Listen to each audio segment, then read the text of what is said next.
buzzing with anxiety about right and wrong and punishment. One of my earliest memories with Nana at her house anchors the rest. I wanted a drink of water and went into the kitchen. Nana wasn't there, so I reached for a glass.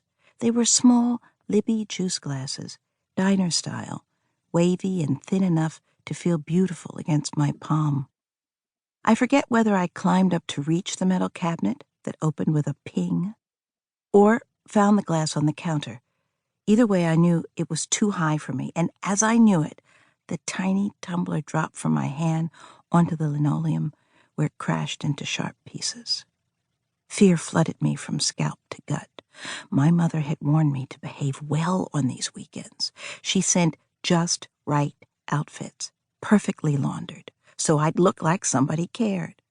She instructed me how to make my hair twists last overnight, because Nana, with her straight hair, never could comb mine right.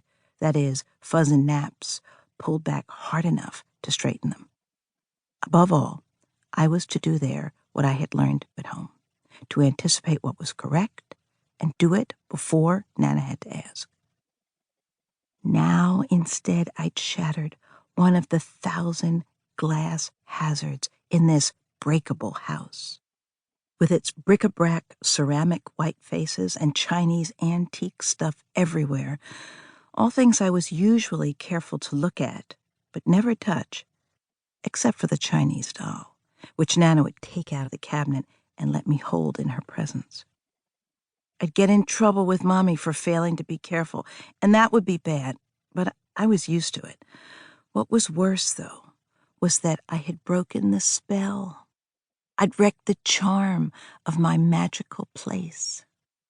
Nana would be angry, and I would no longer be the trusted, free-range granddaughter, free to play records over and over and pick out tunes on the piano and dress up and roam freely and sing and draw and make up stories in the middle-class museum of her house and garden. I could hear her rushing down the carpeted steps, my gut wrenched with dread. "Oh, honey," she asked when she stepped into the kitchen, "what happened?" I knew that I should admit the wrong and apologize, but how could I? The metal cabinet pressed cold against my back.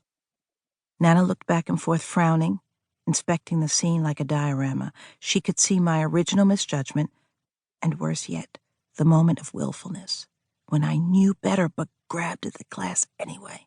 I was crying by now. That's what you get. I think I began apology blubber. Nana took my right hand, turned it over, and then smiled. "I thought you had cut yourself," she said, clearly relieved. "We can always get another glass, but we can never get a new hand, can we?" Sabbath returned. Not a charm, but a peace we could choose. She never hit me.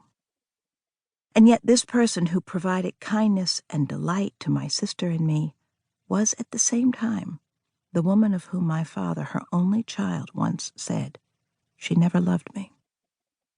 As I moved into adulthood, Nana showed me more sides of herself, enough so that I understood, even as I grieved, why she and my father, who had seemed inseparable, had stopped speaking.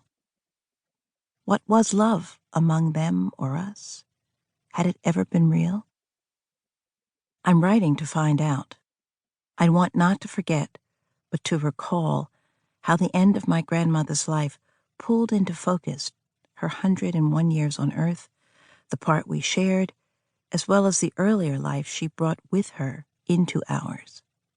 I want to keep company with other families who have lived through and are living in the intense and demanding time of hospice. We underwent a mashup of fear and mortality. She was dying, then living again, then dying, and memory and love. Nana hinged angrily between ancestors coming close and the descendants she was about to leave. Her story required me to learn more about the father she'd referred to with pride, but only glancingly. And it took me into the halls of Congress and the Jim Crow South he brought his family north to escape.